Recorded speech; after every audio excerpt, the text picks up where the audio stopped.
Bom dia, pessoal. Primeiramente, quero agradecer a presença de todos, em nome do nosso presidente Daniel, e que todos tenham uma ótima palestra, tá bom?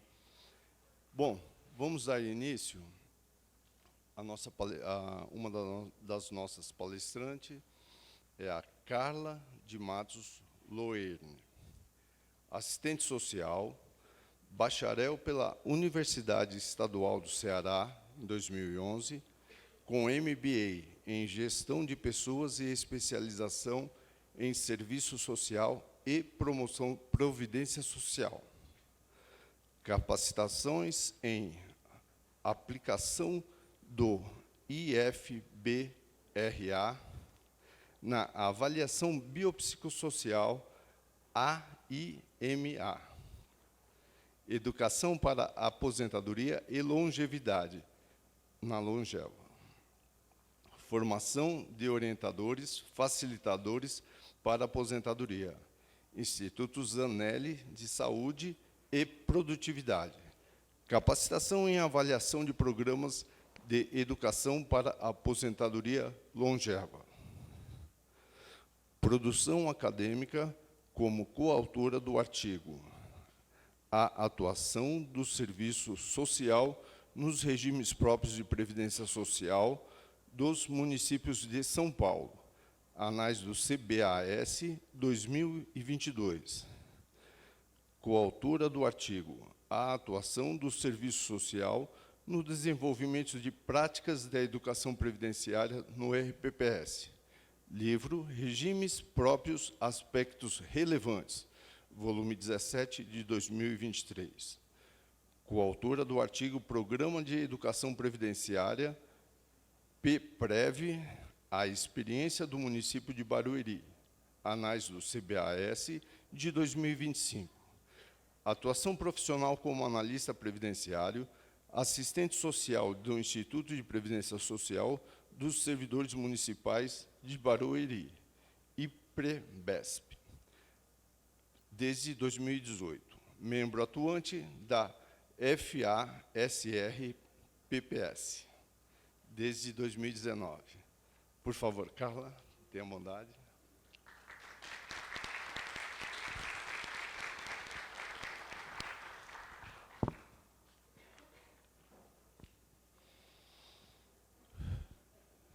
A nossa segunda palestrante é Janiele Louhana da Silva Jerônimo dos Santos.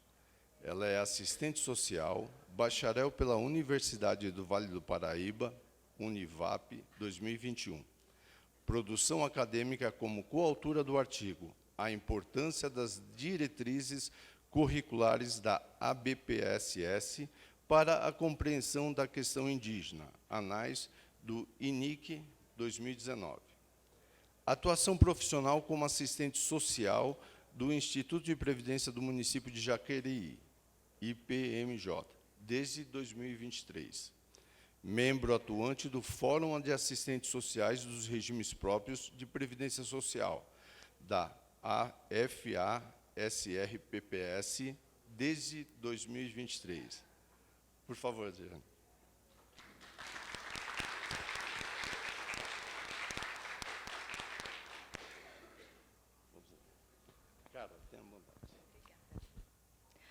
Bom dia a todos e a todas. Como ele bem apresentou, eu sou Carla. Eu sou uma mulher branca, de cabelos castanhos, mechas douradas. Tenho os olhos castanhos. Uso hoje uma roupa de camisa branca, calça azul e acessórios dourados. Bom dia a todos. Eu sou a Janiele, como já me apresentaram. Eu sou uma mulher branca, de cabelos castanhos escuros, olhos castanhos escuros, cabelos médios. Sou uma mulher média, baixa, de 1,59. Uso hoje uma camisa manga 3/4 branca, um macacão preto. E essa é a nossa autodescrição. Só explicando para quem não está entendendo nada. Essa é uma autodescrição que nós fazemos, principalmente se tem pessoas deficientes visuais no ambiente, mas, mesmo que não tenha, é ideal que nós façamos, justamente para que nós possamos promover a inclusão da pessoa com deficiência. Bom, é uma honra estar com vocês aqui nessa manhã, nesse congresso. Vou começar a nossa apresentação com esse tema tão relevante para nós, que é a questão do direito previdenciário, as boas práticas dos regimes próprios. Vamos falar um pouquinho sobre a educação previdenciária e a avaliação biopsicossocial. Então, eu começo a nossa apresentação com uma pergunta um pouco simples, mas provocadora. Né? Os regimes próprios de previdência eles existem apenas para pagar benefícios ou para garantir direitos.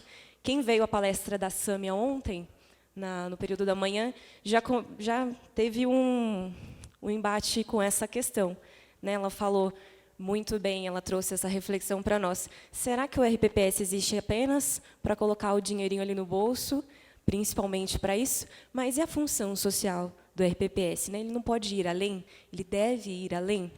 E essa pergunta nos leva a entender, então, a refletir. Será que os nossos institutos eles estão atuando numa lógica meramente administrativa ou eles estão promovendo uma proteção social? Então, no fundo, qual que é a função social do RPPS? E aí, ao longo das décadas, nós tivemos, então, alguns paradigmas sendo formados e constituindo os nossos RPPS. E, dentre esses paradigmas, nós podemos citar alguns itens, que é a financiarização dos regimes. Então, a gente tem um foco exclusivo na gestão dos ativos, a centralidade no ato concessório, como se os institutos estivessem ali apenas para deferir ou indeferir, analisar os processos.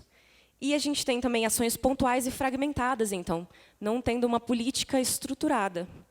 E uma predominância biomédica, então, uma ausência de uma equipe interdisciplinar multiprofissional, a ausência de uma avaliação mais completa e, então, tendo laudos isolados, né, principalmente na avaliação da pessoa com deficiência, na avaliação da pessoa com incapacidade permanente, a antiga invalidez. Então, nós temos, então, laudos isolados, apenas a decisão do médico.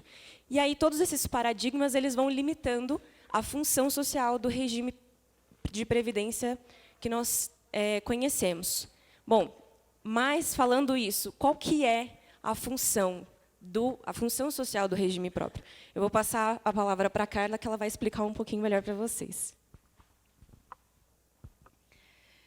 Então, pessoal, diante dessa pergunta provocadora que a Janiele começou, a gente inicia, né, com uma premissa.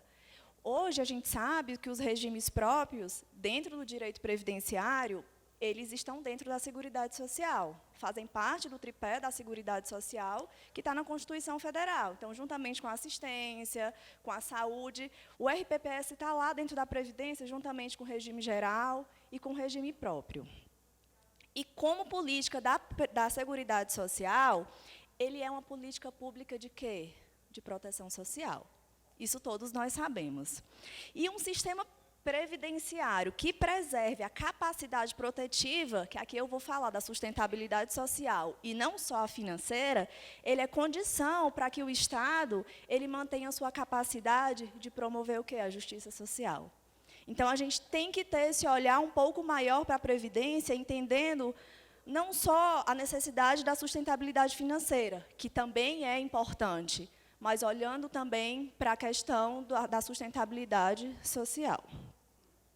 Hoje, o RPPS ele deve funcionar diante dessas três dimensões, da sustentabilidade financeira, da sustentabilidade jurídica e da garantia dos direitos sociais. Só que o que é que a gente percebe? Atualmente, principalmente depois das reformas previdenciárias, a gente percebe uma centralidade no equilíbrio financeiro e atuarial.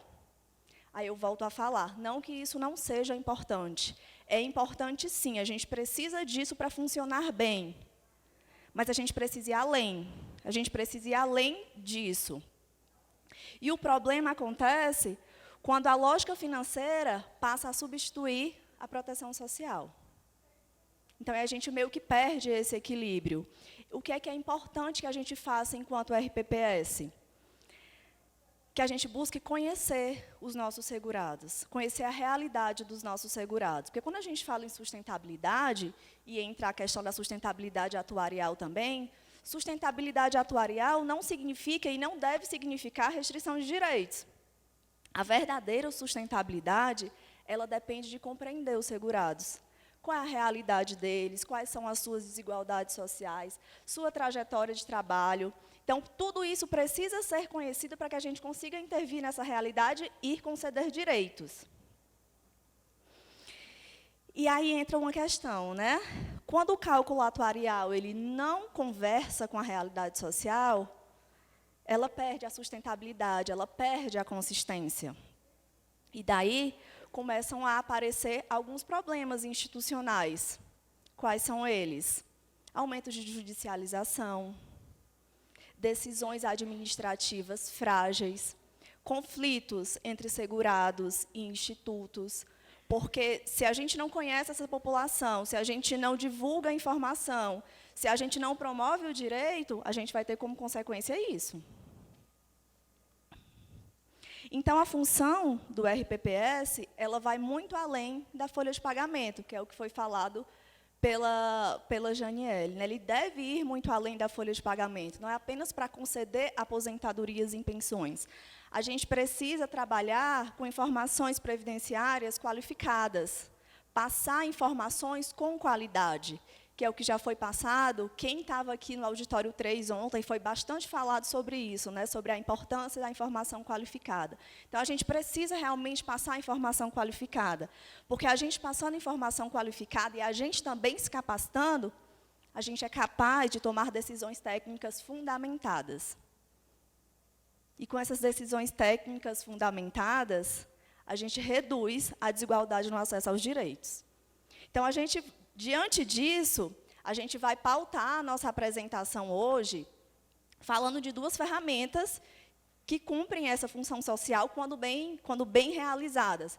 A gente vai falar da educação previdenciária e vai falar da avaliação biopsicossocial. É só isso que os RPPS fazem enquanto função social? Não. Mas hoje a gente vai se ater a essas duas ferramentas e explicar um pouquinho para vocês o que é que a gente entende sobre isso. A educação previdenciária, ela, muitas vezes, ela é vista a partir de uma visão mais restrita, de passar informação, simplesmente assim. Mas aqui a gente quer falar da educação previdenciária de uma forma mais ampla, de uma visão mais ampla, entendendo essa educação como um conjunto de ações educativas, seja para nós, servidores, que precisamos nos capacitar, seja através da promoção e da disseminação dessas informações para o nosso público-alvo, que são os segurados, que são os dependentes, sejam aposentados, pensionistas, servidores ativos. Então, a promoção dessas informações, desde o direito à previdência como política pública, como também a promoção da transparência. A gente precisa ter transparência dos nossos atos, das nossas ações, do que é que a gente faz, como a gente faz, e promover também qualidade de vida, saúde, educação financeira, planejamento para aposentadoria e o envelhecimento ativo. Então, a gente quer abranger a educação previdenciária dentro desses pilares, entendendo ela a partir de uma visão bem ampla. Então, o que a gente precisa quebrar de paradigma? Primeiro é quebrar com aquela visão mais restrita da educação, apenas como algo pontual. Porque hoje a educação previdenciária, ela não deve se resumir apenas a uma palestra anual. Eu faço uma palestra uma vez no ano, eu faço a educação previdenciária. Não é só isso. Ela não deve ser apenas uma exigência do progestão. É bacana, necessário, é importante, mas não é só isso. Ela não deve ser um marketing pessoal. Olha, o Instituto tal faz, ele está na mídia porque ele faz aquelas ações. Não deve ser apenas isso.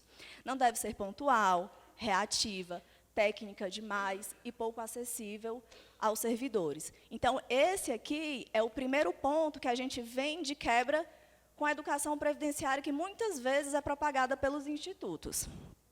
A gente coloca que a educação previdenciária ela deve ser uma política institucional permanente, com vistas à democratização da informação previdenciária, para que as pessoas tenham acesso às informações, se empoderem dessas informações, dos seus direitos, e, a partir daí, ela tome as suas próprias decisões.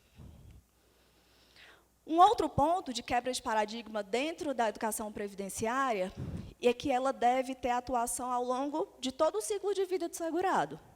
Então, ter ações voltadas desde os servidores ativos, que estão ingressando no serviço público, quem já está há um tempo, quem está perto de aposentar, quem já aposentou, e também para os pensionistas.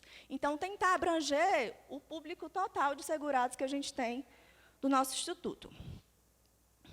Quando a gente faz isso, o que a gente colhe de resultados, né? Reduz a judicialização, traz uma transparência ativa, porque a gente vai estar mostrando o que está fazendo, a gente vai dar ferramentas, dar informação para as pessoas, a gente fortalece a confiança institucional, porque a gente vive num mundo em que a informação está ali, ela circula muito rápido, ela circula muito fácil, mas nem sempre ela circula com qualidade. Aquela conversa que o pessoal às vezes brinca da rádio peão, e nem sempre é fidedigna. Então, se a gente promove uma informação qualificada, se a gente coloca o Instituto como uma fonte de informação qualificada, isso vai trazer o Instituto como referência, vai fortalecer a confiança do Instituto com os segurados. E, a partir disso, promover também um melhor planejamento previdenciário, seja para o Instituto, que passa a conhecer melhor seus segurados, quais são suas demandas, suas necessidades, como também para os segurados, que passam a conhecer seus direitos e, por exemplo, no caso de uma aposentadoria, podem tomar a decisão no melhor momento que eles desejarem para si. Então, esses são alguns dos impactos que a gente pode perceber. Então, aqui trazendo algumas boas práticas, né, de educação previdenciária, a gente reforça a importância de programas contínuos, usar uma linguagem acessível e usar dados para orientar as ações. Lembra que foi falado já nos encontros de ontem, né, da importância da gente ter um diagnóstico? Porque não adianta eu promover ações que não são de acordo com a necessidade das pessoas. Eu estou desenvolvendo ações, mas não é o que elas precisam, não é o que elas querem. Então, eu preciso realmente fazer um bom diagnóstico, fazer uma boa análise, porque, senão, eu não vou conseguir desempenhar bem o meu papel, eu não vou conseguir atingir o meu objetivo. E aqui, brevemente, eu trouxe um panorama para vocês da minha realidade enquanto assistente social de Barueri. Esses são os programas que eu atuo lá. Lá, a gente tenta ter programas que atinjam todos os segurados. Lembrando que, para poder desenvolver esses programas, a gente faz capacitações contínuas. Quando o colega falou lá no início, a gente está sempre fazendo capacitação, seja em avaliação de programa, seja em formação profissional, para poder estar desempenhando esse papel de forma melhor e também atendendo aos segurados. Vir para cá é uma forma de capacitação também, conhecer o que é que os colegas estão fazendo. Então, a gente precisa ter essa capacitação, que é educação previdenciária, para poder promover isso aqui. Hoje, lá, a gente atende o Programa de Educação Previdenciária, que é o PEPREV. Eles são encontros mensais destinados aos segurados, desde que estão ingressando na prefeitura, nas autarquias do município, aos segurados que já estão há algum tempo. Lá, a gente fala, sim, sobre direito previdenciário, quais são os benefícios que possuem no município, a gente fala dos investimentos da instituição, quais são os programas que a gente tem. Então, a gente tenta levar essa informação para o segurado. Temos também o programa de preparação para a aposentadoria. Esse é o nosso mais antigo, a gente tem ele desde 2011, estamos indo agora para a 16ª edição. É um programa bem completo, que a gente tenta atingir as várias dimensões da vida do segurado, entendendo que esse processo de preparação para a aposentadoria, ele é multidimensional e complexo. Então, a gente tem 13 encontros em que a gente trabalha desde a saúde, planejamento financeiro, projeto de vida, habilidades socioemocionais, gestão de tempo, nutrição, educação física. Então, a gente traz um panorama bem geral para que, ao final, eles consigam pensar o que é que eu quero para a minha vida. Eu quero me aposentar agora? Eu estou pronto para me aposentar agora? Qual é o meu propósito de vida? O que é que eu vou fazer quando eu me aposentar? Então, é um trabalho bem bacana que a gente faz nesse sentido. Já o pós-aposentadoria, esse aqui é voltado para os segurados que já estão aposentados. Então, a gente define uma programação anual com a participação deles. Chega no final do ano, a gente pega sugestões dos segurados, o que é que vocês querem ver no programa, o que é que vocês querem ter de atividade no programa. E a gente, enquanto equipe técnica, também define algumas atividades e leva para a votação. São os próprios participantes que definem a programação do programa. Então, é alinhado os desejos e interesses deles. Claro que a gente tem uma programação com encontros quinzenais, e aí a gente define uma quantidade de palestra, uma quantidade de oficinas e uma quantidade de atividades externas. Então, hoje a gente tem desde uma palestra sobre nutrição, sobre endividamento, a passeio ao Teatro Municipal de São Paulo. A gente tem oficinas de artesanato feitas pelos próprios aposentados. Eles pegam o talento que já possuem, a expertise que ele tem, e vai ensinar para os colegas. Então, eles estão ali aprendendo habilidades e também trabalhando a sociabilidade. É um programa bem interessante e tem a participação ativa dos envolvidos. A gente tem também o apoio ativo, que é um programa voltado aos aposentados por incapacidade, para os pensionistas inválidos, também para as pessoas com deficiência, e para as pessoas que têm direito à isenção de imposto de renda. A gente trabalha desde o acolhimento, o repasse de informação, o acompanhamento do processo, encaminhamentos. A gente trabalha também com a campanha da saúde, a gente usa aquele calendário colorido da saúde, então, cada mês tem uma temática, a gente trabalha na divulgação, da prevenção e da promoção da saúde. E temos o InfoIPresb, que é um boletim informativo. Ele é online, mas ele tem edições trimestrais, que eles, na verdade, é um jornal, né, que ele traz informações do Instituto. O que é que aconteceu lá no Instituto, qual é o trabalho que a gente vem desenvolvendo. Então, todo esse conteúdo está no nosso site. Como foi falado ontem também, né, a importância da transparência. A gente tenta trabalhar muito isso. Às vezes chega um colega e pergunta assim, mas o programa tal de vocês, como é? Você pode me enviar? Posso, mas está lá no nosso site também. Qual é a programação de vocês? Está lá no nosso site. Então, a gente tenta deixar tudo disponível para acesso de todo mundo. E, nos encontros, a gente reforça também da importância das pessoas se empoderarem das informações. Eu falo muito isso no programa de educação previdenciária, né? Pessoal, se apropriem da informação. Acessem as informações direto da fonte.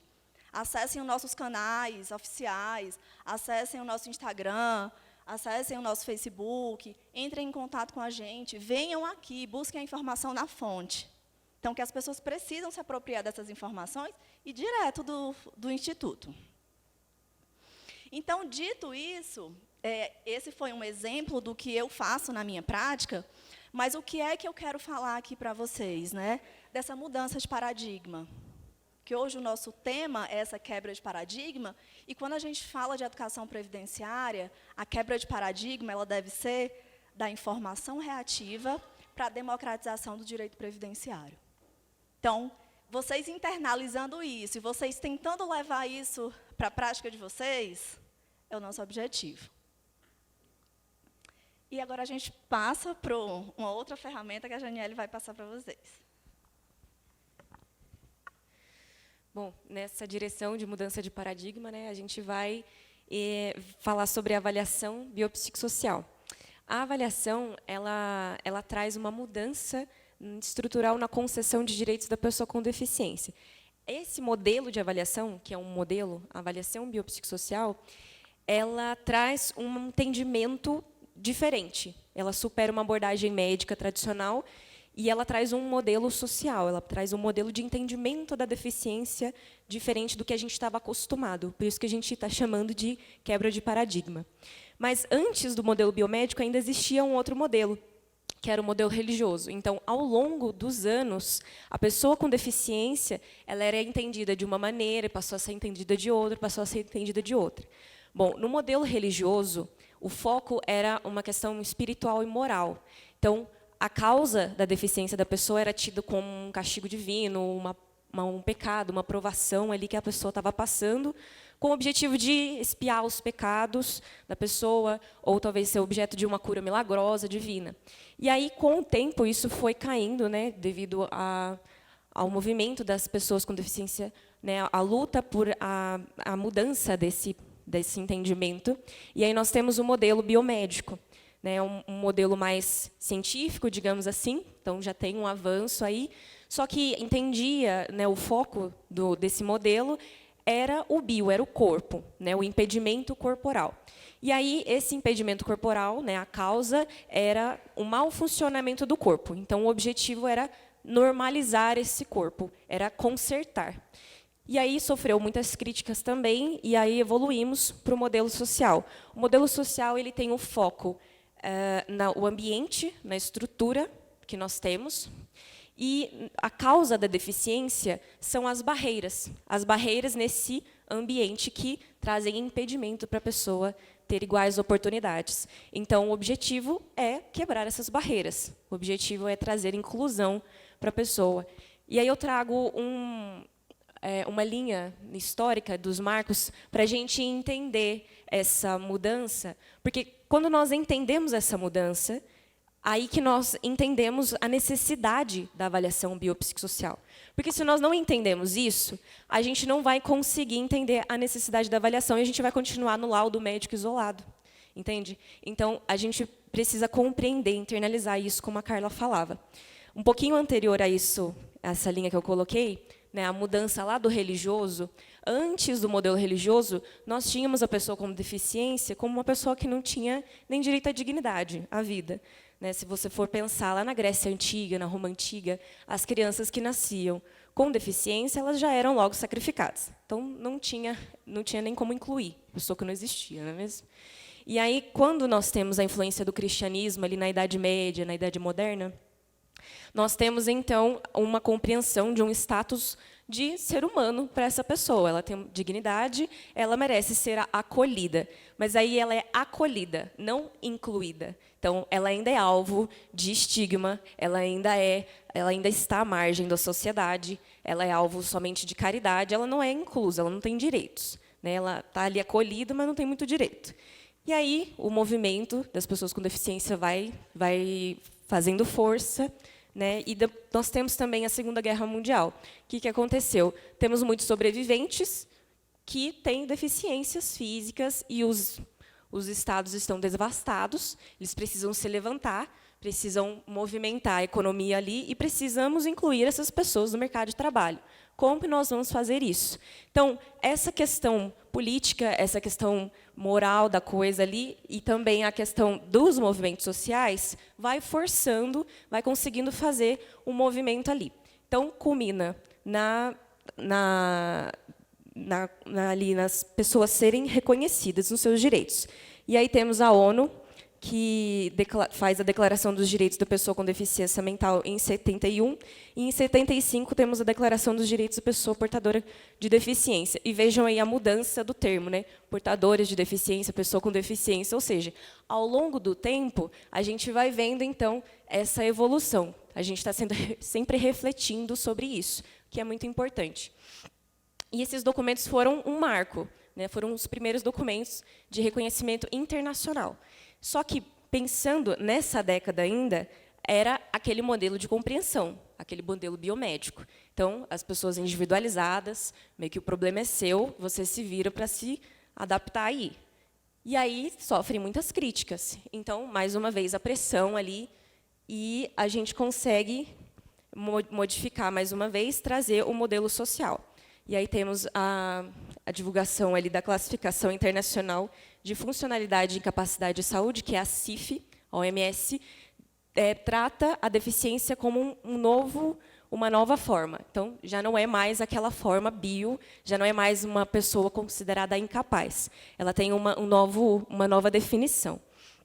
E depois disso, nós temos a Convenção sobre os Direitos da Pessoa com Deficiência. A ONU traz, então, essa convenção, e todos os países signatários eles são obrigados a se modificar suas políticas públicas, suas leis, suas legislações, e acolher essas pessoas, né, realmente formalizar o seu direito. Em 2007, o Brasil se torna signatário dessa convenção. Então, e, ao mesmo tempo, ele também promulga o decreto 6.214, que é o do BPC. Esse decreto, ele é o benefício de prestação continuada, para quem não conhece, ele é voltado para a pessoa com deficiência e para os idosos acima de 65 anos. Então, lá na definição desse decreto, lá em 2007, a definição de pessoa com deficiência, ela é incapaz para a sua vida independente e incapaz para o trabalho. Essa era a definição de deficiência naquela época. E aí, quando o Brasil ele se torna signatário da ONU, ele lá em 2009, ele promulga o decreto 6.214, oficializando, né, essa adequação ali. E aí ele traz uma nova definição da pessoa com deficiência, que é a definição que nós conhecemos hoje, a definição social. Então, lá em 2011, ele regulamenta de novo o BPC. Ele traz ali uma nova redação para quem é a pessoa com deficiência. Que nós vamos ver que é uma pessoa com impedimento físico, mental, sensorial, demais, que com interação ele tem com as barreiras, tem a sua funcionalidade reduzida, enfim. Nós vamos ver isso um pouco mais para frente. Mas aí ele redefine, então, por quê? Porque ele trouxe, o Brasil traz para si, ele acolhe esse modelo social. E vemos que, lá em 2011, então a gente já está um pouquinho atrasado nessa história, né? O Brasil já estava um pouquinho atrasado, aí ele acolheu. E aí nós, RPPS, já estamos um pouquinho mais atrasados, né? E aí, pensando, então, lá em 2013, nós temos a lei que regulamenta a aposentadoria da pessoa com deficiência no regime geral. Mas aí depois vai combinar também nos regimes próprios, né? Então, temos aí a aposentadoria da pessoa com deficiência, que, em 2014, tem um instrumento regulamentado para isso, que é o IFBRA. O IFBRA ele foi pensado inicialmente lá em 2007, começou um GT para pensar ele. Então, era o IFBR, o Índice de Funcionalidade Brasileiro. E aí, quando nós temos a aposentadoria da pessoa com deficiência regulamentada, nós precisamos de um instrumento para avaliar. Quem é o segurado? Quem é a pessoa com deficiência? Vamos avaliá-lo. De que forma? Vamos pegar o Índice de Funcionalidade e vamos aplicar a aposentadoria. E aí nós temos ele, então, regulamentado em 2014. Em 2015, nós temos a LBI, que traz vários direitos, que vem a reafirmar os direitos humanos, direitos da pessoa com deficiência, traz novamente essa definição da pessoa com deficiência, se torna mais, divulga mais nessa informação. Em 2019, nós temos a Emenda Constitucional 103, que vem trazer exigências para os RPPS. Então, a gente precisa se adequar a muita coisa. Né, ontem, eu não sei em qual palestra, acho que foi na segunda, perguntaram aqui quem já tem a lei complementar já regulamentada no seu RPPS, no seu município. Muito poucos levantaram, né? Então, a gente ainda precisa realmente, de fato, se adequar a essa emenda, a essa novidade, né? Bom, e aí o conceito de deficiência que eu disse, né, que nós trazemos a partir de assinar ali o pacto com a ONU, nós trazemos essa evolução. Então, a deficiência é um conceito que está em evolução e ela resulta da pessoa que tem a sua funcionalidade reduzida e interação com as barreiras. E aí, na LBI, nós temos isso, né? Eu trago aqui, já grifado, para mostrar para vocês que a gente pode ainda cair no modelo biomédico, ainda ficar com isso dentro de nós e não quebrarmos esse paradigma. Por quê? A LBI vai trazer, né, inspirado nesse decreto, inspirado na Declaração da ONU, ele vai trazer a definição. Considera-se pessoa com deficiência aquela que tem impedimento de longo prazo, e longo prazo aqui nós entendemos por 2 anos ou mais, de natureza física, mental, intelectual ou sensorial, o qual este impedimento, em interação com uma ou mais barreiras, pode obstruir sua participação plena e efetiva na sociedade, em igualdade de condições com as demais pessoas. Ou seja, se a gente pegar essa primeira parte, uma pessoa com uma deficiência de mais de 2 anos, física, mental, sensorial, a gente vai avaliar na perícia, ela tem o CID lá da deficiência, ela tem o CID da doença. Então ela é deficiente. Ela não tem os decibéis de uma pessoa que é surda, para dizer que ela não realmente tem uma deficiência auditiva. Então, não, ela não é deficiente. E não é esse o objetivo nosso. Nosso objetivo é entender como que esse impedimento em interação com as barreiras vai diminuir a funcionalidade da pessoa. Vai deixar ela a parte de participar em igual condições com outras pessoas que não têm a deficiência. Então, esse é o novo modo que a gente precisa olhar e avaliar a pessoa com deficiência. E a LBI traz que essa avaliação ela precisa ser biopsicossocial, multiprofissional e interdisciplinar. Ou seja, não dá mais para você pegar o servidor e ir lá numa consulta médica e falar você tem ou não tem deficiência. Não é mais assim. Ela precisa ser multiprofissional e interdisciplinar. Precisa ter mais de uma ideia ali, mais de uma mente avaliando, mais de uma noção profissional. Então, a gente precisa do bio? Sim, a gente precisa. Mas a gente precisa do social, a gente precisa de outras áreas de atuação, de outras áreas de conhecimento ali avaliando. E aí nós vamos olhar para os impedimentos nas funções da estrutura do corpo? Sim, mas vamos olhar também os fatores socioambientais, psicológicos e pessoais, a limitação no desempenho das atividades e a restrição de participação. E como nós vamos fazer isso? Então, trazendo um exemplo pessoal nosso, quando a gente foi fazer a nossa reforma e pensar como a gente ia fazer essa avaliação, a gente pensou, vamos fazer um instrumento? A gente tem que fazer um instrumento? A gente que vai fazer lá um instrumento e avaliar o servidor, como que a gente vai fazer isso? E aí fomos pesquisar, entender, ler a respeito. Ah, tem o IFBRA. Tá, mas como que a gente faz? A gente faz um instrumento baseado nele, a gente pega ele e aplica, é só pegar e aplicar, responder lá e ticar a porcentagem, os valores. Como é que faz? Né? Por isso, a gente tem que buscar a capacitação. Então, fomos lá entender. O IFBRA é o único instrumento que nós temos validado, regulamentado por lei. Então, digamos que é o mais seguro, o mais completo, porque foi pensado por um GT, por pessoas com deficiência que estavam participando desse GT. Então, ele pode não ser o melhor dos ideais, pode não ser, mas ele é o mais completo que até então nós temos e formulado. Posteriormente, nós vamos ter o IFBRM, mas ele ainda não está regulamentado. Né? Então, como é feita essa avaliação? Ela vai ver a funcionalidade da pessoa, vão ter 41 atividades em 7 domínios diferentes, e a gente vai pontuar ali 100, 75, 50 ou 25. O que isso quer dizer? 100 é quando a pessoa ela tem a funcionalidade completa, digamos assim, ela não tem nenhuma dificuldade de realizar a ação.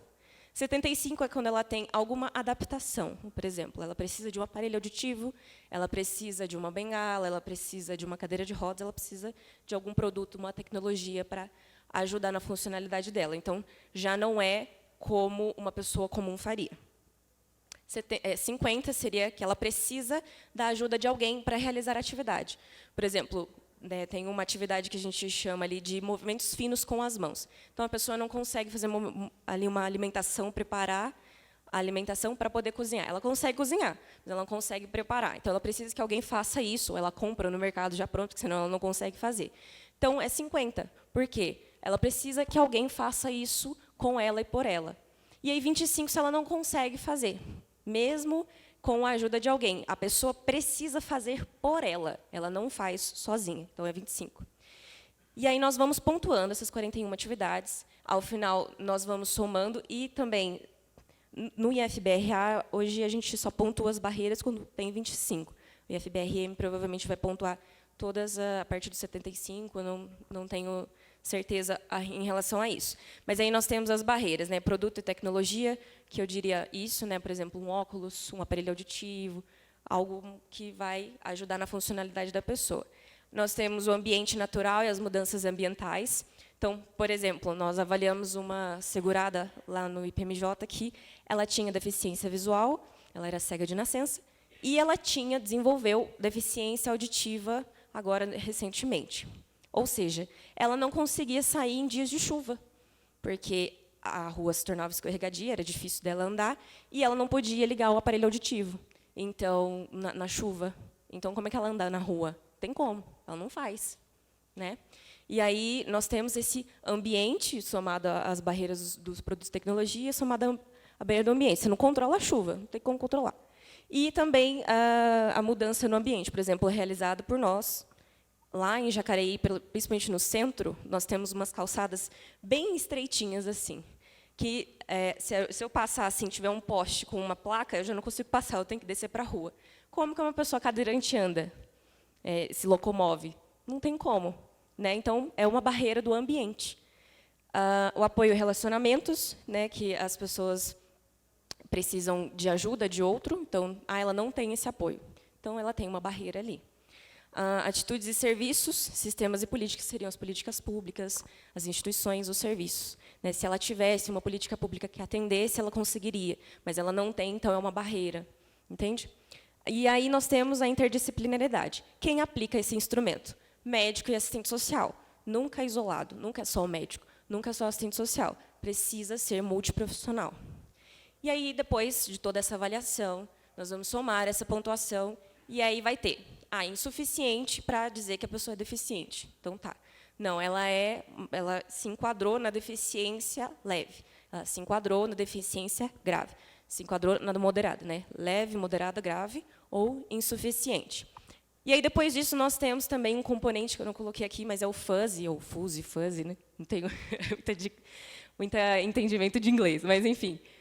E aí nós temos esse componente, que é um componente matemático qualitativo, porque nós vamos fazer essa avaliação, ela é qualitativa, ela é, mas nós estamos pontuando, então, quantitativa.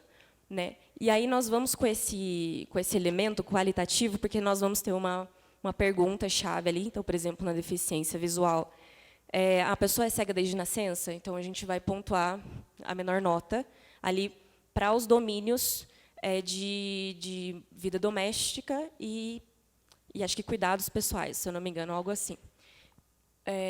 Ou então, ela pontuou 50 ou 25 nesses domínios. Perdão. Ela pontuou 50 ou 25 nesses domínios, então diminui a nota para a menor nota. Então, foi 50, tudo do domínio vai para 50. Foi 25, tudo do domínio para 25. Ou, então, 75 nesses domínios, tudo para 75. Né? Fica tudo 75. Pessoal, eu posso só dar um exemplo? Ela falando dessa pontuação, e talvez quem não é da área fica um pouco até curioso em entender como é que a gente faz essa avaliação. Né? E saindo dessa lógica também que ela falou, que a avaliação ela não é só biomédica e não é um questionário. A gente tem um instrumental com 41 perguntas. A primeira delas diz respeito ao domínio sensorial, que é o ver.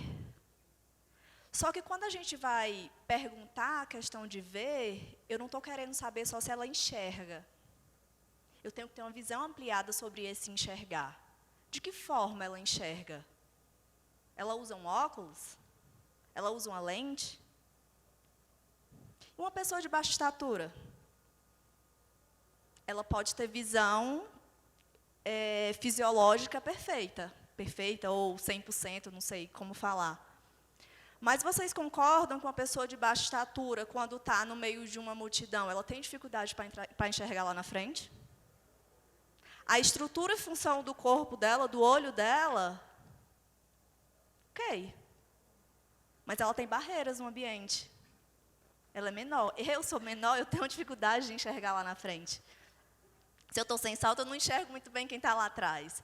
Então, isso que é importante nessa avaliação biopsicossocial, é ter esse olhar ampliado para olhar as atividades que estão lá nos 41 domínios. Se eu vou colocar 100, é que ela não tem dificuldade nenhuma em igualdade de condições com as demais pessoas que não têm nenhuma deficiência. Porque quando a gente vai fazer isso lá na prática, a gente pergunta para a pessoa, você consegue fazer isso? Consigo. E isso eu me surpreendi muito quando eu comecei a fazer a avaliação biopsicossocial. As pessoas com deficiência, elas naturalizam a forma que fazem. Faz de forma adaptada, faz de forma, muitas vezes, numa velocidade diferente. Se coloca em risco, mas já faz isso há tanto tempo que não percebe que está fazendo de uma forma diferente, em igualdade de condições de quem não tem deficiência. Então, esse é o olhar que o profissional que está avaliando tem que ter. Eu tenho que avaliar aquela pessoa em igualdade de condições com quem não tem nenhum tipo de deficiência. E não me restringir naquele olhar biomédico, eu estou avaliando só o enxergar.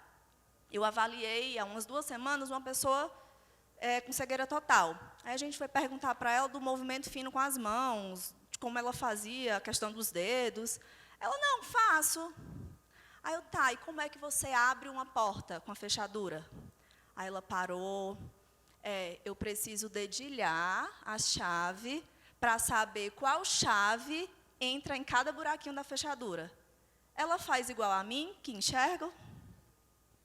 Mas ela faz. Ela tem a capacidade de fazer. Mas ela faz de uma forma diferente de mim.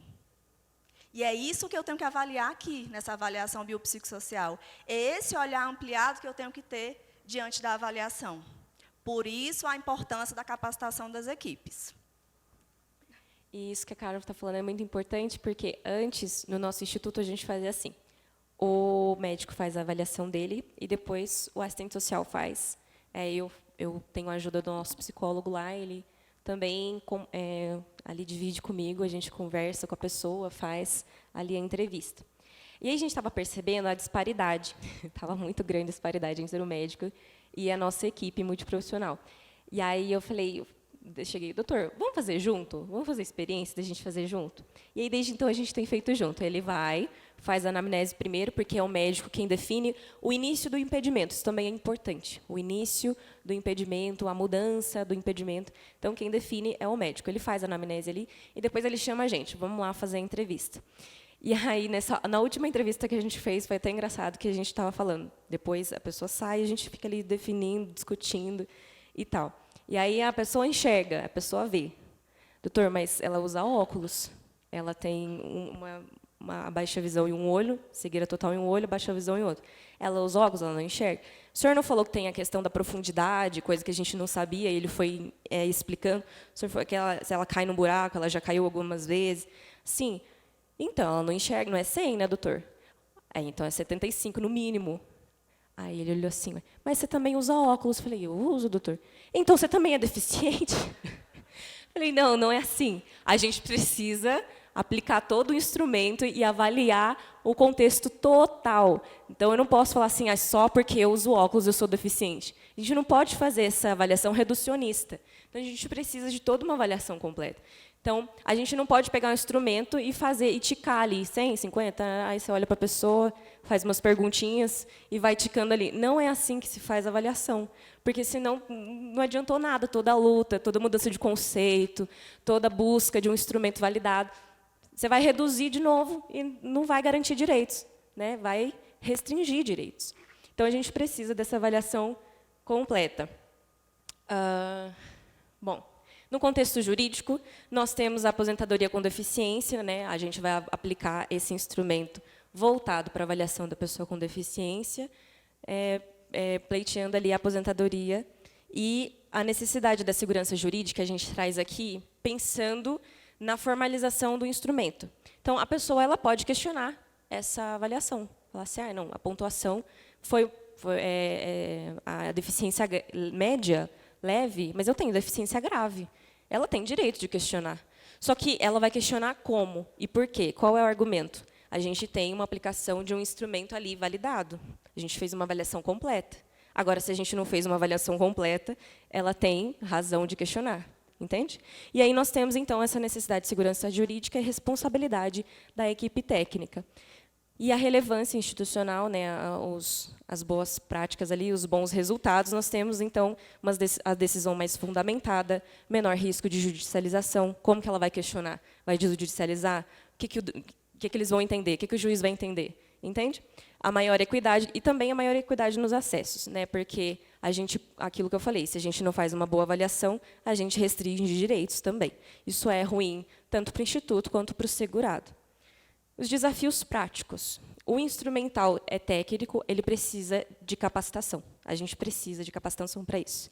Né? Não dá para a gente pegar lá o instrumento, olhar e falar, estou indo aplicar. Não dá. A gente precisa ser capacitado. Os fluxos internos também são importantes. Como que eu vou fazer? Quando a gente conversa entre o fórum, né, os assistentes sociais, a gente fica lá trocando figurinha. Como que você faz o seu instituto? Como que é? Por onde você começa? Para onde vai? A gente não tem um fluxo interno definido. Então, é muito importante a gente fazer esse debate. Por onde que é melhor começar? Né? É melhor começar pelos analistas? Eles vão ver lá se a pessoa tem um tempo. A gente faz assim no IPMJ. Aí ela olha, pega lá a certidão da pessoa, pede todo o tempo de contribuição, a idade, pelo grau de deficiência, olha lá. ela tem pelo menos um tempo suficiente para a deficiência grave? Então, vamos avaliar. Ela não tem tempo nem para a deficiência grave, que é o menor tempo, né? Então não tem por que avaliar agora, né? A gente espera a pessoa atingir pelo menos esse parâmetro aí, né? Por idade, a pessoa não tem idade ainda, então a gente, né, não vai avaliar. Ou então, não, faz a avaliação mesmo assim. A gente tem que saber se ela tem deficiência e quando, né, como uma simulação de aposentadoria. E quando ela vai aposentar? Não, então tem que fazer a avaliação. Sabe, a gente precisa definir isso aí. A delimitação de competências também é importante, porque a gente vai fazer uma avaliação multiprofissional, mais de um profissional. Então, até onde eu, assistente social, posso ir? Até onde o médico pode ir? Questão de código de ética, questão de atividades mesmo. Né? Até onde você vai, até onde eu vou, vamos fazer junto, como é que faz? Né? Eu prefiro fazer separado. Tudo bem, vamos fazer junto, tudo bem. Qual que é o fluxo? Né? E aí eu trago aqui uma discussão interessante, que não é o foco, o assunto nosso, mas eu lanço aí a bomba para vocês. A gente está falando de avaliação da pessoa pleiteando aposentadoria. Mas, se nós olharmos a emenda 103, nós temos a pensão. A pensão não é só para o maior inválido, que esse termo já caiu, né, mas ainda traz como maior inválido. É também para a pessoa com deficiência. Deficiência intelectual ou mental ou deficiência grave.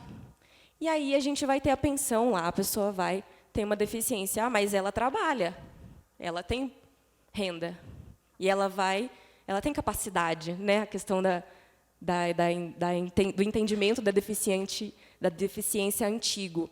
Né? A pessoa com deficiência não tem capacidade, mas ela tem capacidade, então ela não tem direito à pensão. Será? Será que ela não deveria passar por uma avaliação biopsicossocial e ver se ela tem uma deficiência intelectual que garante a pensão a ela? Será? E aí, como que a gente faz essa avaliação então, da pessoa que é pensionista? Né? Ela não é aposentada, não é o IFBRA aplicado à aposentadoria. Então, a gente também não tem um instrumento voltado para isso. E aí a gente está, né, sonhando, esperando o IFBRM ser regulamentado para a gente ter uma nova ferramenta mais completa que garanta os direitos dessas pessoas. Só que pensando naquilo, precisa de capacitação também. Né? E aí, esses desafios. E agora eu trago, assim, para a gente ir finalizando, a nossa dimensão do serviço social nos RPPS. Não é comum e não é difícil de ouvir que nos RPPS não tem assistente social. Não tem nem perito médico que dirá assistente social, não é mesmo? Janiele, vamos fazer uma pesquisa aqui? No instituto de vocês, levanta a mão o instituto que tem assistente social. Menos a metade, né? Menos a metade. É porque tem um público de assistente social aqui, mas a gente sabe que a maioria dos institutos não tem assistente social. Não tem uma equipe profissional, multiprofissional. Né? Então, nós vemos o serviço social como um elemento estruturante ali, que faz parte, né, da estrutura da Previdência, não há 80 anos a mais, né, que essa figura aqui é de 2024, que esse é o Cefes, o nosso conselho lançou lá numa edição de comemoração, que em 2024 nós fizemos 80 anos de Previdência. Bom, e a gente tem lá em 44, né, uma lei que fala que pode ter o assistente social, que é bom que tenha o assistente social na Previdência. Ou seja, não era um elemento principal e que era obrigatório. Né? Mas era importante, já era reconhecida a importância. E aí, ao longo dos anos, isso pensando no regime geral, mas também no regime próprio, ao longo dos anos, nós vamos ver que aí as pessoas vão dizendo, é importante ter, não precisa, é obrigatório, não, é muito importante que tenha, não é, vamos ter aqui só para dizer que a gente tem, sabe, um elemento ali auxiliar, um instrumento que tem. Não, é importante ter, e a gente reconhece essa importância da equipe, né, do assistente social e de toda a equipe ali multiprofissional. Nós temos, em 2015, a portaria interministerial que vai falar que a avaliação biopsicossocial ela deve ser feita pelo médico e pelo assistente social. Isso aqui pensando lá na avaliação do BPC e na avaliação da pessoa com deficiência para aposentadoria. Mas aí nós trazemos, né, isso é relacionado ao FBRA. Então, essa avaliação ela precisa ter esse olhar diverso, ela precisa ter esse olhar do médico e do assistente social. Então, reconhecendo aí a nossa importância, né? No serviço social, a gente tem 3 dimensões: a técnica operativa, a ético-política e a teórico-metodológica. Isso a gente traz por quê? Porque fundamenta a nossa prática. Então, não é uma prática assim pelo fazer. A gente faz lá a nossa rotina, está automática, e a gente não reflete sobre isso, nem leva o outro a refletir. Então, a gente precisa de uma fundamentação crítica, né, analítica, para levar o outro a pensar também. Então, eu estou lá com o meu segurado, eu estou num programa de educação previdenciária, eu estou lá orientando o aposentado. Eu preciso que o meu fazer profissional seja crítico analítico. Não posso só fazer pelo fazer, porque, senão, a gente não vai quebrar esses paradigmas todos que a gente está falando aqui. Janiele, tem uma outra questão, que é também para o profissional avaliar que tipo de atividade eu estou fazendo dentro do meu instituto. Eu estou fazendo uma atividade burocrática, tarefeira, que um administrativo poderia estar fazendo? Então, não precisaria do assistente social, né? Ou eu posso mostrar que eu tenho uma técnica e que eu posso fazer mais? Será que o que eu faço de tarefeiro, de burocrático, não pode ser transferido para um administrativo e eu, enquanto técnico, me debruçar em atividades mais complexas, voltadas seja a uma avaliação, seja uma educação previdenciária? E aí, pensando nisso, nós temos, lá no fórum, a gente fez um levantamento do que o serviço social faz. Né? Porque, pensando lá no regime geral, já tem as funções delimitadas, mas, quando a gente traz para o regime próprio, a gente tem, digamos, até uma atuação maior, que a gente tem mais liberdade para atuar, literalmente, né, mais tempo também, menos demanda, e a gente fica mais livre para atuar, justamente na educação previdenciária, por exemplo, porque é da nossa profissão, né, faz parte do nosso ser ali, projetar, né, fazer projetos, elaborar projetos, participar desses projetos. E os estudos sociais, os pareceres técnicos, que é relacionado ao nosso fazer, que é técnico. Não dá para outro fazer, tem que ser a gente. Assim como a avaliação biopsicossocial e os programas de pré- e pós-aposentadoria. Isso seria, né, no geral, o que é mais comum entre os regimes. Mas aí nós temos também outras atuações, né? As visitas domiciliares, os acompanhamentos, enfim. E, pensando nisso, nós temos, então, um fazer completo, que é importante.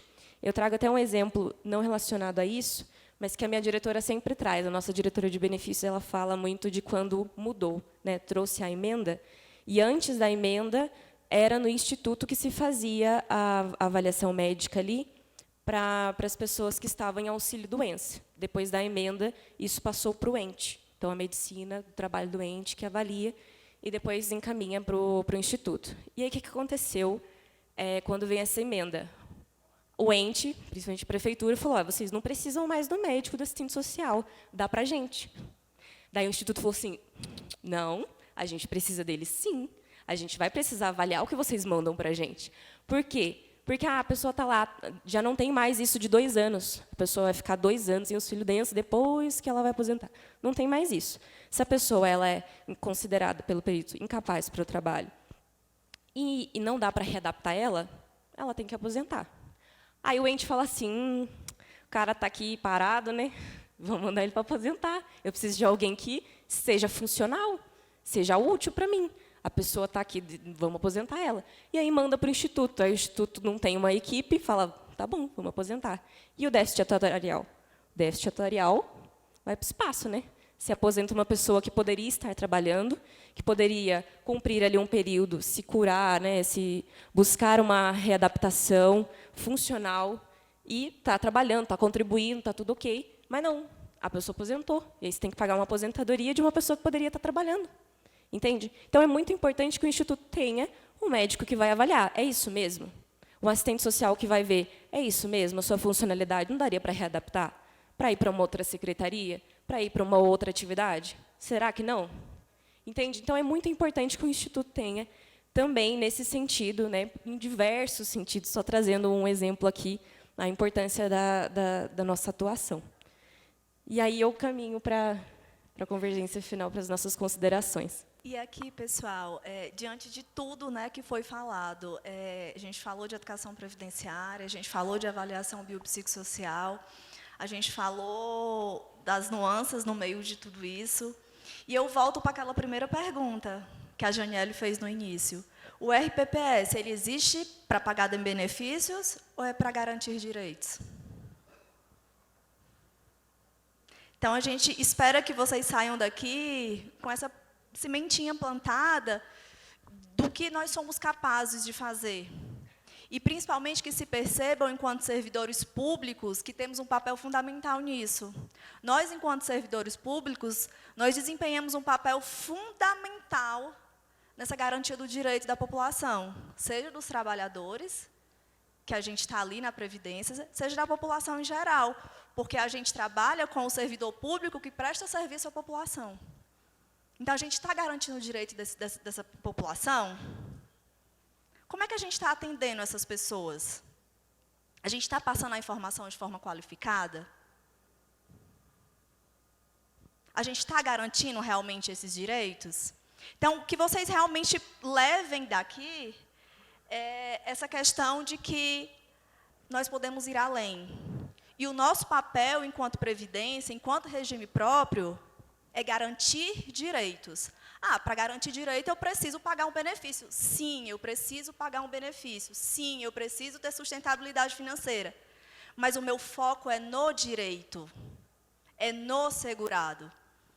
Então, através dessas duas ferramentas, não existem só elas. Existe um trabalho infinito que pode ser desenvolvido. Mas como o nosso foco foi a educação previdenciária e a avaliação biopsicossocial, o que a gente coloca? Quando essas duas ferramentas são bem estruturadas, são bem desenvolvidas, elas são, sim, capazes de mexer com a gestão previdenciária, porque elas qualificam as decisões administrativas. A gente dá um respaldo para aquela nossa decisão. E fortalece a segurança jurídica, porque diminui a judicialização. Se eu passo informação para o segurado, por exemplo, às vezes a gente atende segurado que vai pedir isenção de imposto de renda. Não precisa judicializar, desculpa se tem advogado aqui, mas não precisa judicializar para pedir isenção de imposto de renda, gente. Vai por via administrativa, você consegue. Então, se eu passo essa informação com qualidade, eu diminuo a judicialização. Eu dou mais acesso a direito, eu multiplico informação. Então, diminui conflitos, judicializações e aproxima o Instituto dos Segurados. Porque eles têm o Instituto como referência.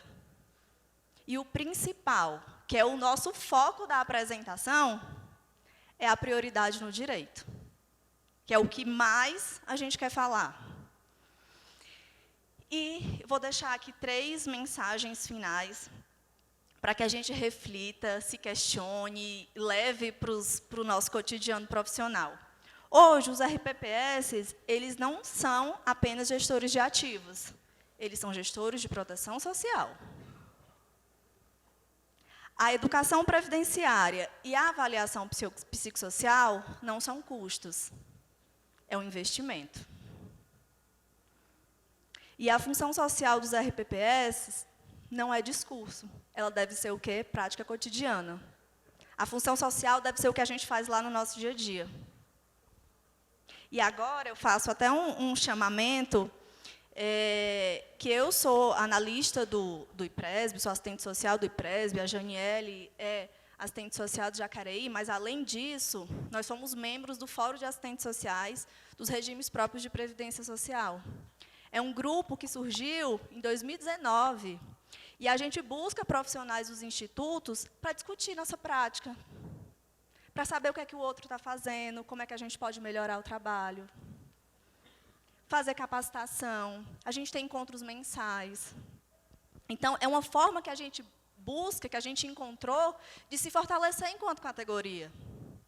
Eu falo, meu lugar de fala é enquanto assistente social, mas aí eu faço um chamamento para cada profissional que está aqui, dentro da sua área, olhar o que é que eu posso melhorar, o que é que eu posso compartilhar, o que é que eu posso ver com os meus pares, com os colegas que estão fazendo a mesma prática que eu.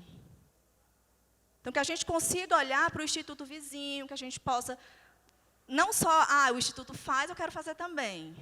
O município vizinho faz, eu vou fazer também. Eu vou querer fazer melhor do que o outro. Não só relacionado a isso, mas vamos tentar melhorar a nossa prática.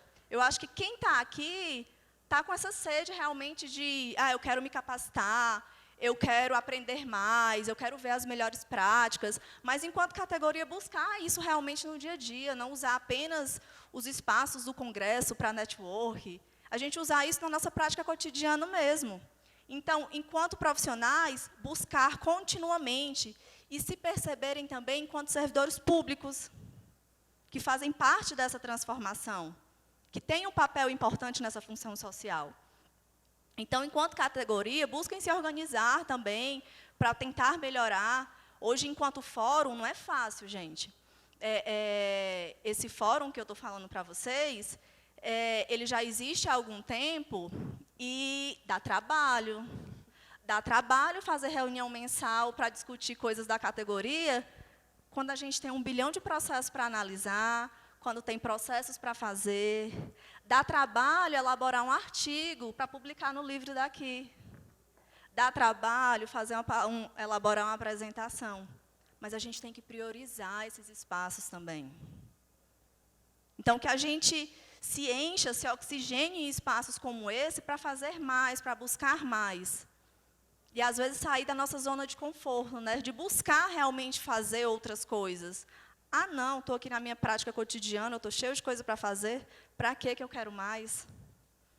Então, mais que a gente utilize esse espaço aqui para oxigenar as nossas ideias, para buscar melhores práticas.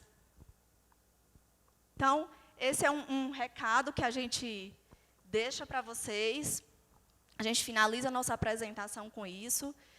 E, ao final, eu queria só convidar os assistentes sociais que estão aqui, que fazem parte do fórum, para a gente tirar uma foto aqui. Tudo bem? E aqueles que não fazem parte, quiserem participar, sejam bem-vindos.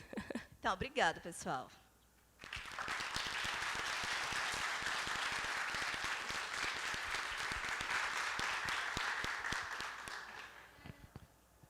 Bem, parabéns, Carla, parabéns, Janiele, e nós vamos abrir agora para perguntas.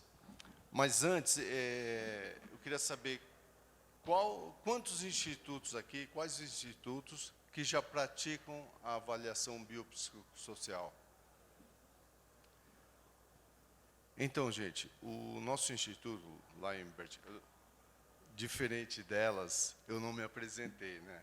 Eu sou o Valdemar César, sou o presidente do Instituto de Bertioga, Bertprev, tá? Nós já estamos, um pouco mais de um ano, quase 2 anos, que nós já estamos fazendo a avaliação biopsicossocial. E isso trouxe para a gente um certo, como você frisou muito bem, vocês frisaram muito bem, uma mudança de paradigma. E isso tem impactos. Então, antes de mais nada, queria até perguntar para vocês, como nós devemos amenizar esse impacto? Como nós podemos amenizar esse impacto?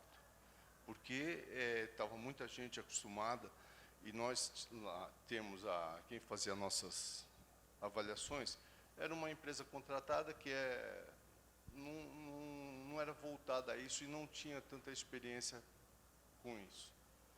Então, era meio, vamos dizer assim, acomodado, certo? Não sei se acomodado é o termo certo, até, né?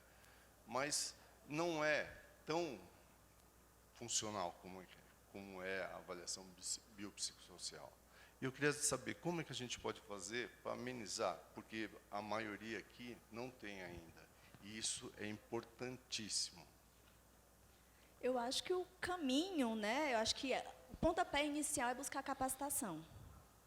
É a importância da capacitação da equipe técnica de saber o que é a avaliação. Ela precisa entender o que é que ela vai avaliar. Por exemplo, lá no nosso instituto, nós ainda não fizemos a reforma.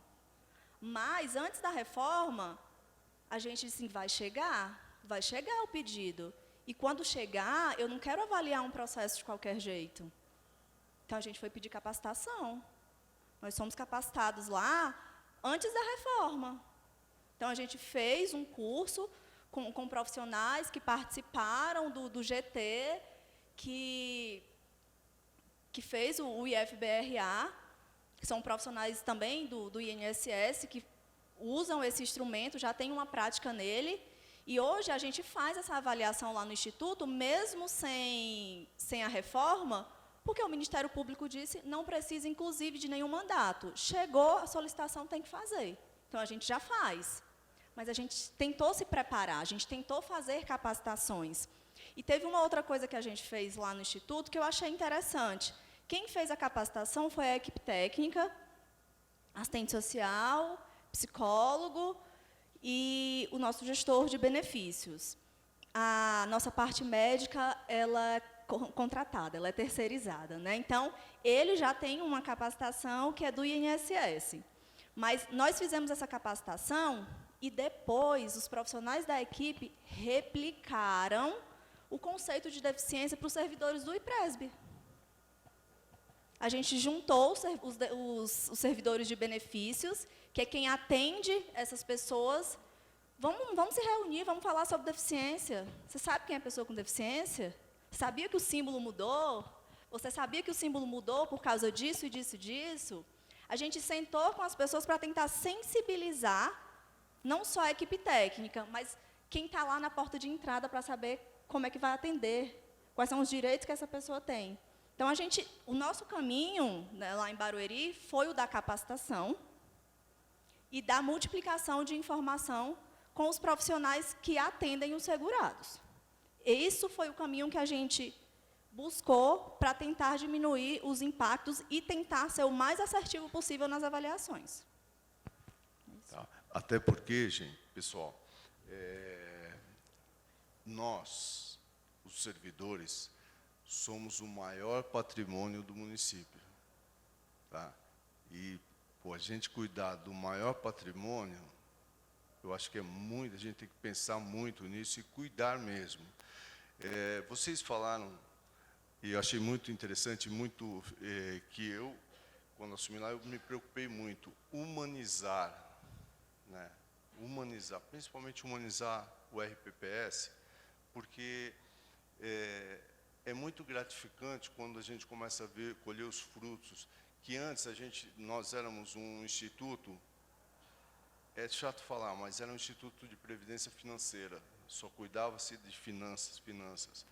E agora nós estamos cuidando mais do nosso maior patrimônio, tá? Que são os servidores. Somos nós amanhã, todos aqui, né? Vamos, se Deus quiser, nos aposentar, né? E então, é investimento em nós mesmos, amanhã, no momento que mais precisaremos. Parabéns mais uma vez para vocês, sensacional. Agora eu vou abrir a perguntas. Tá.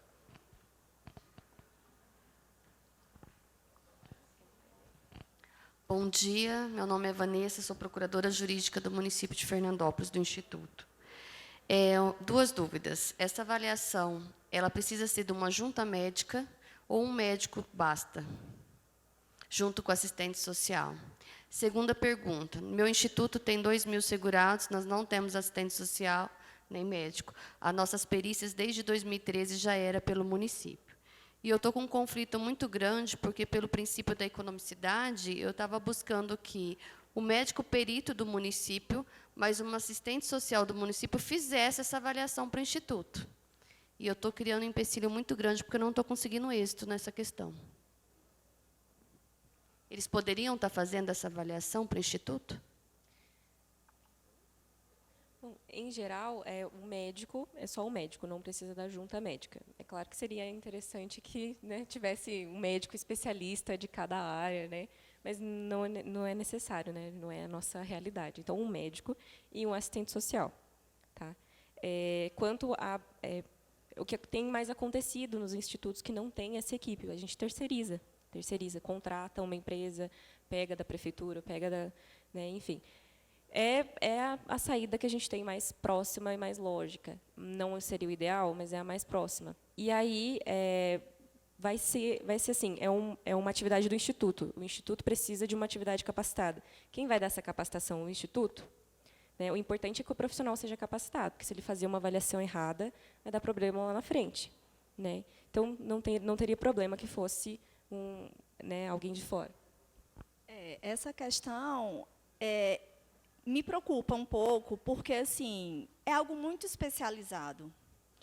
Se eu terceirizo, eu estou terceirizando para alguém que não tem o saber especializado para fazer essa avaliação. No meu caso do meu município, eu tive que conversar, nós fizemos 2 casos já. Eu tive que conversar com o médico perito e com o assistente social, ensinar como que tinha que preencher o formulário.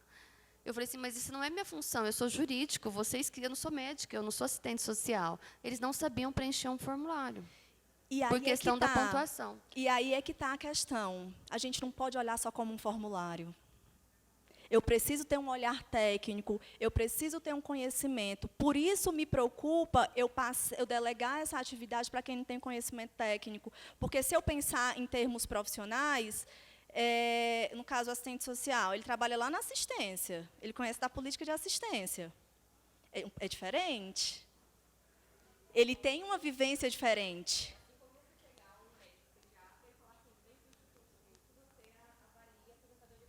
No nosso município,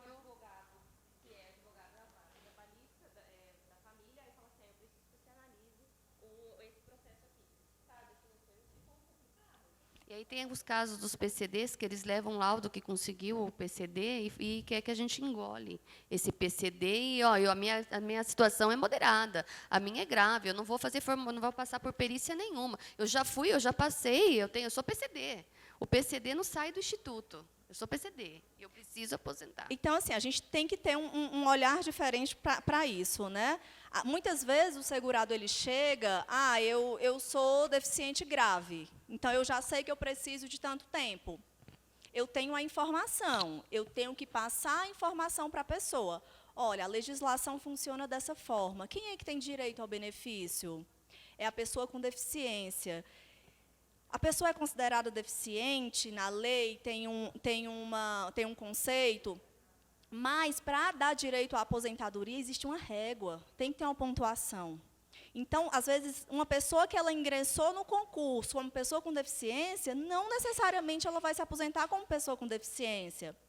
Mas eu tenho que orientar para a pessoa, olha, você pode dar entrada, você está ciente que você precisa cumprir tanto tempo de contribuição na condição de pessoa com deficiência, de acordo com o grau da deficiência, e existe uma avaliação biopsicossocial, que é que vai definir o grau da deficiência. De acordo com o grau da deficiência, tem um tempo de contribuição diferente.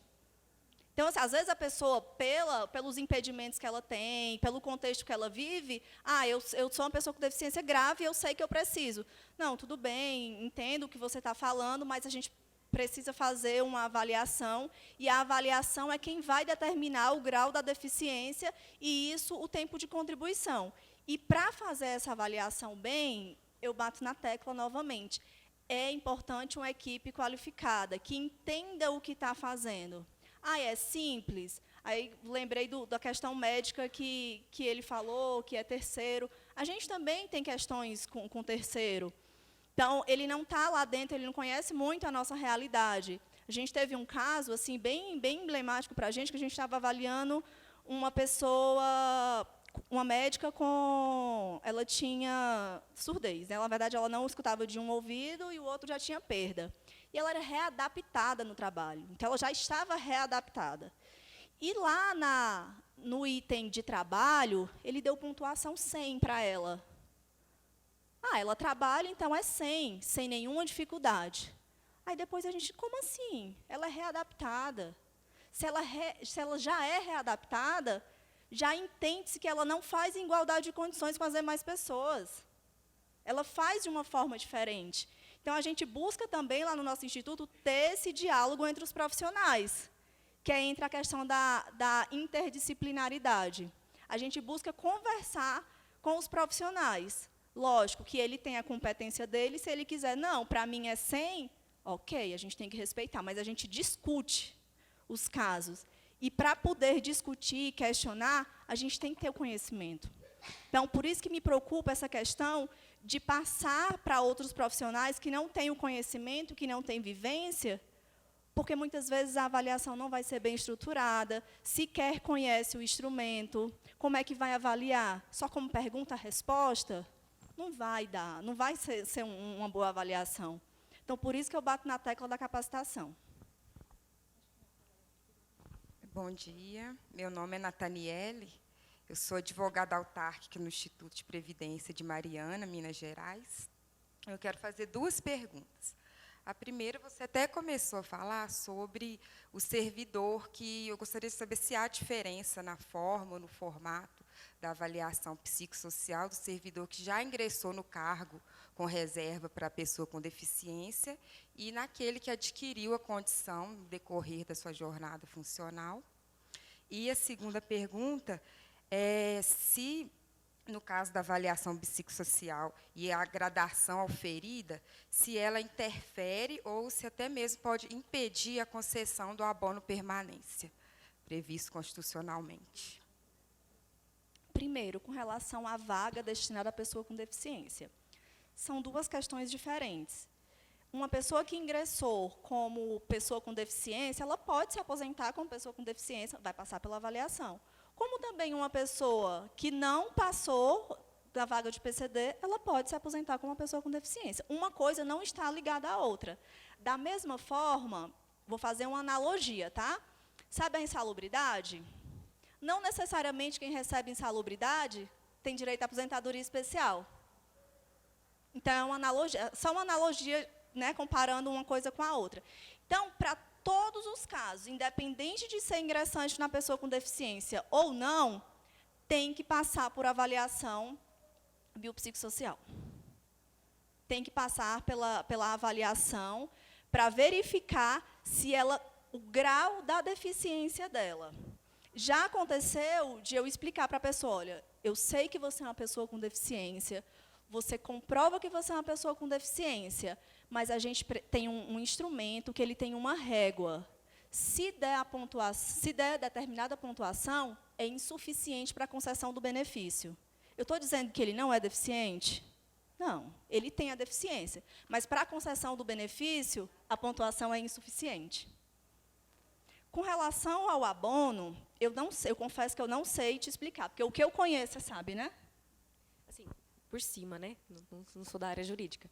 Mas isso depende de cada reforma, de cada lei. Então, por exemplo, na nossa lei complementar, que nós fizemos após a reforma, tem algumas aposentadorias que dão direito ao abono de permanência. Então, por exemplo, na nossa, só a regra geral, a regra permanente depois da reforma geral e as regras de direito adquirido, claro que já tinham, mas, enfim, depois da reforma, a regra geral. Por exemplo, em São José, eu sei que quase todas as regras de aposentadoria dão direito a abono de permanência, inclusive a aposentadoria da pessoa com deficiência. Então, eles fazem a avaliação, aí a pessoa fala assim, eu não quero aposentar, quero abono. Aí ela pega o abono e fica de abono trabalhando. E já tem lá a avaliação que ela é uma pessoa com deficiência, poderia aposentar.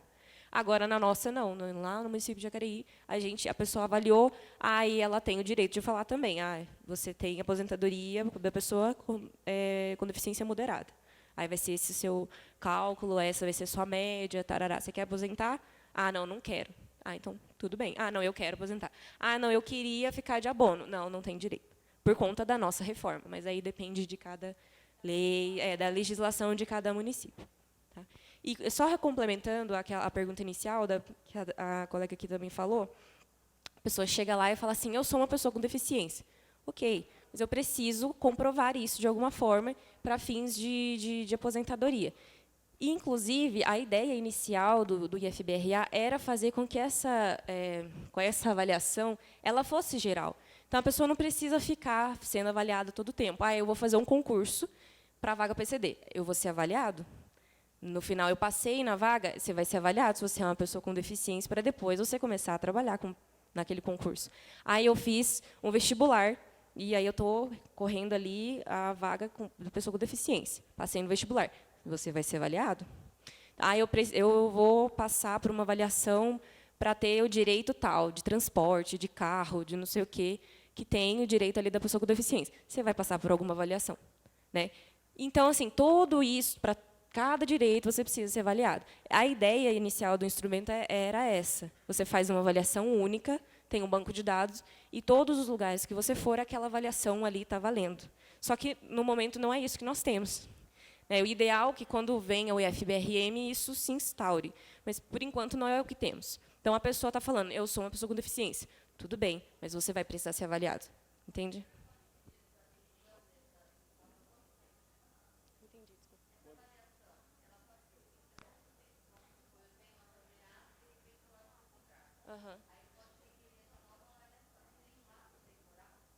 Então, não tá posto.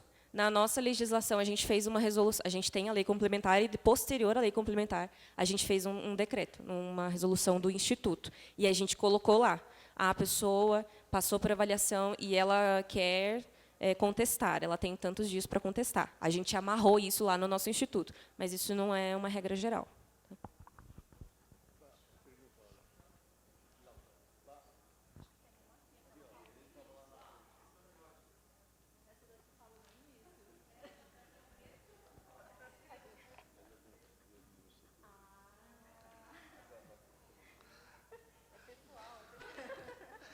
Vou ficar em pé, tá, pessoal? Porque tenho... Para vocês poderem me enxergar. Meu nome é Eduardo, sou analista de serviço social na Guarujá Prev. Quero, primeiramente, parabenizar o Fórum de Assistentes Sociais, que eu faço parte desde... um tempo atrás tinha umas 20 pessoas, hoje tem mais de 70, e me auxiliou muito na questão do IFBRA, inclusive com a planilha. Não sei se eu posso falar isso, tá? Eu esqueci de falar, eu ia falar, mas pode falar. E me ajudou muito, porque eu também vim da assistência social de CRAS, passei no Instituto Previdenciário, não sabia nada de previdência, nada, é um mundo totalmente diferente. Tá?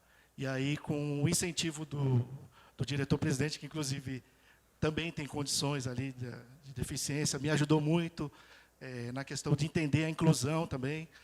Enfim, a minha pergunta é, qual o procedimento, por exemplo, a pessoa faz o IFBRA, o médico, assistente social, para aquele momento da vida dela. Aí, de certa forma, por ser voluntária, aposentadoria, ele nega para receber o abono permanência, no caso. Qual o procedimento, por experiência de vocês, de refazer esse laudo? Tá, porque, geralmente, a condição já mudou, as barreiras já mudaram. Tá? Essa pergunta. Obrigado. Assim, eu conheço um instituto que ele coloca validade no laudo. Não é o nosso caso lá, mas eu já vi um instituto que ele coloca uma validade no resultado. Então, nesses locais em que a legislação determinou, essa avaliação aqui tem duração de 6 meses. Então, dentro de 6 meses, está válida aquela avaliação que já foi realizada.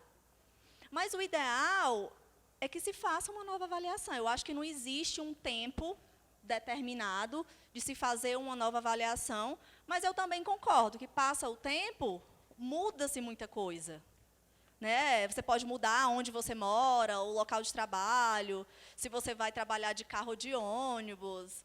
Você pode mudar muita coisa, ou se, de repente, você fez uma cirurgia no meio do caminho, ou se passou a usar um implante. Então, pode mudar muita coisa. O ideal é que se faça uma nova avaliação para saber se permanecem os mesmos impedimentos e a mesma pontuação. Bom dia, Edler, diretor-presidente da Guarujá Previdência. Sou pessoa com deficiência. Depois de 25 anos com a deficiência, eu fui buscar fazer as avaliações. Fiz 3 avaliações no INSS para reconhecer o tempo do regime geral, porque eu recorri da avaliação que deu, a primeira deu leve, a segunda deu menos da pontuação, indeferiu, e a terceira validou de novo a leve. E na Guarujá Previdência também eu já fiz a minha avaliação, eu já estou com o reconhecimento completo, tanto do tempo do regime geral, quanto do tempo do regime próprio. E eu gostaria de responder aquela tua pergunta ali, que no final você colocou, além dos benefícios, os direitos. Eu acho que antes do direito, que é nossa função também, principalmente, são os serviços. Independentemente se vai ter o reconhecimento ou não, é igual no INSS. Para me indeferir ou não, para tirar a dúvida se eu teria pontuação ou não, eu tive que passar lá. Se eu estava, o deficiente ele precisa saber se vai ser enquadrado, se é leve, se é moderada, se é grave, para ele saber quando ele vai se aposentar, ele fazer uma pré-aposentadoria, uma programação. E o RPPS também precisa disso, até para os cálculos atuariais. Então, eu acho que é isso, é o serviço. O serviço é importante, por isso que o serviço social a gente valoriza muito, o atendimento humanizado, como o Valdemar falou. A gente tem que ter esse olhar, porque a pessoa com deficiência, ela precisa sanar. E tem muita gente que tem deficiência, não sabe que tem deficiência. Tem muita gente que é deficiente, mas ele não vai ter a pontuação mínima. Vai acontecer também. Não é porque ela não teve a pontuação mínima que ela não é pessoa com deficiência. Então, é isso. Eu acho que a gente tem que focar em ter o serviço com a melhor qualidade, e, inclusive, essas dúvidas todas, é muito técnico e é muito complexo porque é ser humano. O ser humano, às vezes, ele não consegue nem se autoavaliar, quanto mais avaliar o outro. Obrigada. Você tocou num ponto importante da avaliação em um outro regime. Isso é importante também a gente colocar, que a gente, enquanto instituto, a gente só pode avaliar o tempo que a pessoa está no nosso instituto, tá? Exemplo, o IPRESB, ele foi criado em 2006. Antes disso, era vinculado ao INSS. Então, vamos supor que uma pessoa que ingressou em 2000, e ela já tinha deficiência quando ingressou em 2000. Qual é o período que eu vou avaliar, se ela tem um laudo de 2000? De 2006 para cá. Eu, IPRESB, posso avaliar 2006 para cá. E quer trazer o período anterior, tem que ir lá no regime que ele era vinculado. Era o INSS, tem que fazer a avaliação lá do INSS, para a CTC vir com aquele tempo especial.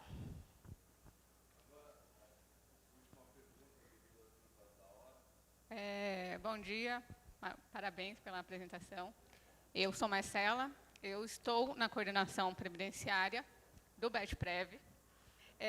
Como o César disse, nós estamos passando por esse processo de avaliação há cerca de 2 anos, e a nossa dificuldade está sendo justamente, a gente está pegando as reavaliações dessas aposentadorias, que antigamente era feito por uma junta médica, e hoje transformando na avaliação biopsicossocial.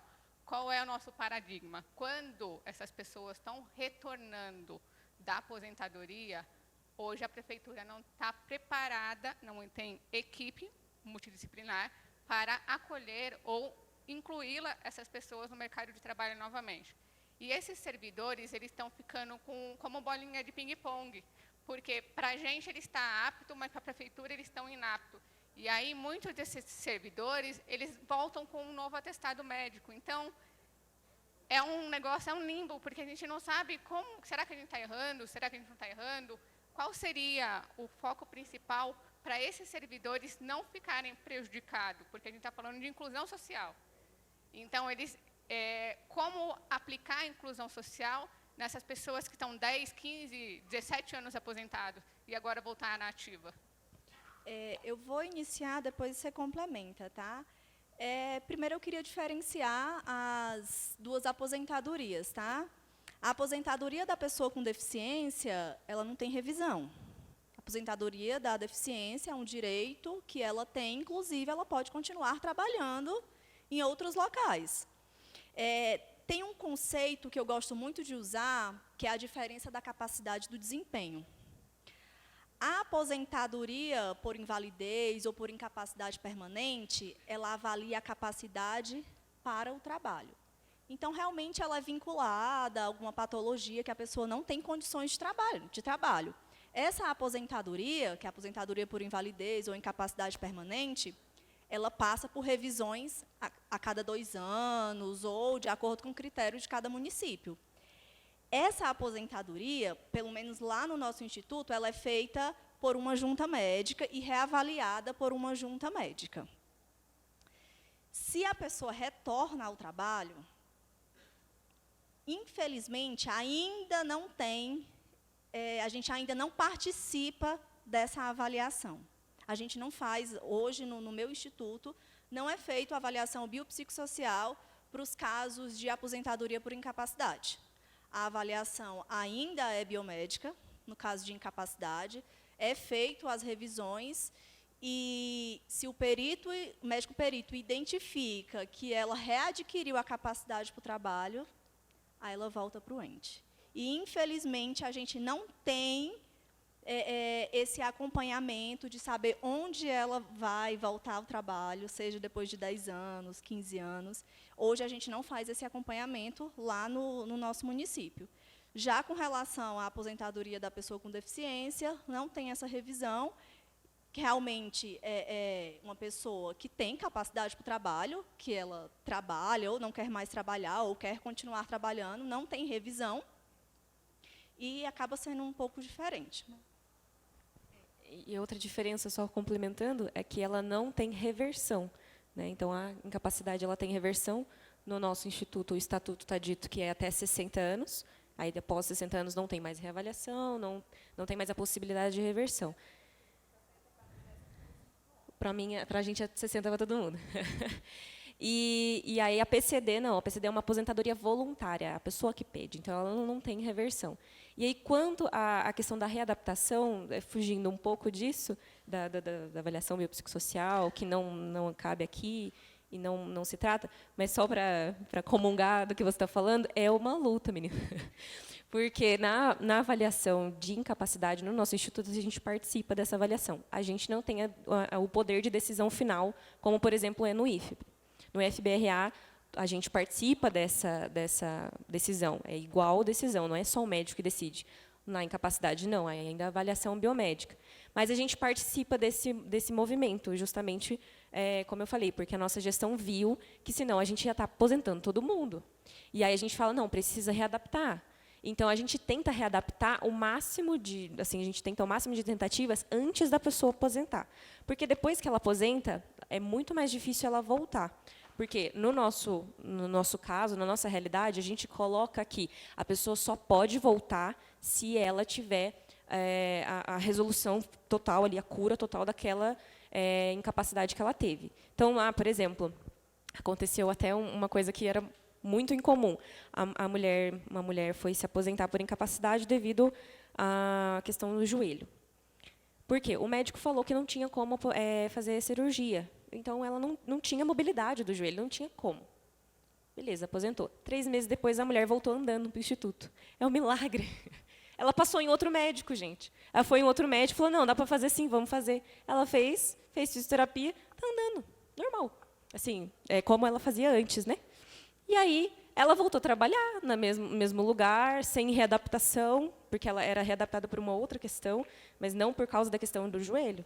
Voltou a trabalhar tranquilamente, não tivemos problema nenhum, entende? Então, assim, a gente tenta readaptar antes de aposentar, porque depois que aposenta, é muito difícil a gente conseguir trazer o servidor de volta. E aí, quando traz, pode ser que aconteça isso. Mas, assim, a gente, como instituto, fica preso, né? Porque é o ente que cuida disso. É o ente que cuida da função dele, é o ente que vai adaptar ou readaptar. A gente pode fazer ações, né? Isso pode fazer parte de uma educação previdenciária, por exemplo, né? Pode ter um programa ali do Instituto, trabalhando com o ente, trabalhando com a gestão, trazendo isso, né? A gente trabalhou isso ontem, né, com a Sâmia. Talvez seja uma ideia aí de um projeto para a gente desenvolver, talvez com o ente, com a gestão. Mas, por hora, é uma dificuldade, eu acho que de todo mundo. Resumindo, né, ficou bom para todo mundo. O ente saiu ganhando, o instituto saiu ganhando e o servidor, que é mais importante nessa história toda, saiu ganhando também. Mais uma vez, muito obrigado, Carla. Muito obrigado, Joelle. Muito obrigado mesmo. Brilhante palestra de vocês. E vocês, muito obrigado pela presença. E, pelo jeito, foi muito interessante, que já começou o coffee break e ninguém saiu. Muito obrigado, gente.